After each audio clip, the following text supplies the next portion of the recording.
Welcome back to This Day in Irish History. I'm your host, Raymond Welsh. Before we dive into today's story, if you'd like to explore other significant events that happened on this day in Irish history, visit thisdirishhistory.com. The link is in the episode description.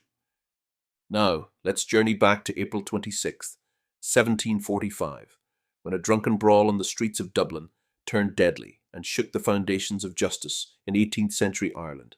This is the story of Lord Barry of Santry, a nobleman, a killer, and the subject of one of the most notorious trials in Irish legal history.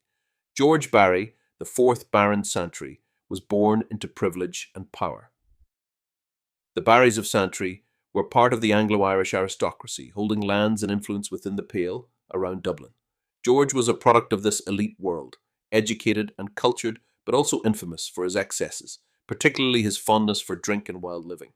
By the early 1740s, his reputation as a heavy drinker and unpredictable character was already well established among Dublin's social circles. On the night of April 26, 1745, Barry's debauchery crossed a fatal line. Following a day of drinking and carousing, Lord Santry became embroiled in a violent confrontation on the streets of Dublin. In a fit of drunken rage, he killed a man named Laughlin Murphy, an unfortunate servant who, by all accounts, was simply in the wrong place at the wrong time. The details remain murky, but witnesses described a scene of brutality, with Santry striking Murphy down without provocation. The news of the killing caused a sensation. A peer of the realm, one of Ireland's own aristocracy, had committed a murder in cold blood. The reaction was swift and unusual. Rather than burying the incident under layers of privilege and protection, the authorities moved to prosecute. But this was no ordinary criminal case. As a member of the peerage, Lord Santry was entitled to be tried not by a regular court, but by the Irish House of Lords, making his trial as political as it was legal. In a rare and dramatic session, the Irish Lords convened to hear the case. The trial was open to the public, drawing large crowds who were eager to witness the spectacle of a nobleman facing justice. Over several days, evidence was presented and testimonies heard. The prosecution painted Santry as a man out of control, whose sense of entitlement and disdain for the common people had led to murder. The defence, in turn, leaned heavily on his character, his supposed remorse, and implicitly his noble status. Despite the weight of his title, Lord Santry was found guilty of murder. The House of Lords sentenced him to death, a shocking verdict that seemed to affirm the principle that no man, however high-born, was above the law. But justice in 18th century Ireland was rarely blind.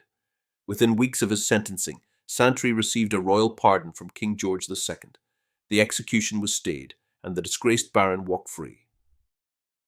The pardon sparked outrage. For many, it was a stark reminder of the double standards that governed Irish society. Had a commoner committed the same crime, he would surely have faced the hangman's noose. But for Lord Santry, noble birth proved a shield against accountability. The case exposed the deep divisions in Irish justice between the powerful and the powerless, the privileged and the poor. Santry's life after the trial was one of quiet disgrace. Though spared execution, he never recovered his social standing. He withdrew from public life and died childless in 1751, his title extinguished and his name forever associated with one of the most scandalous episodes in Irish legal history.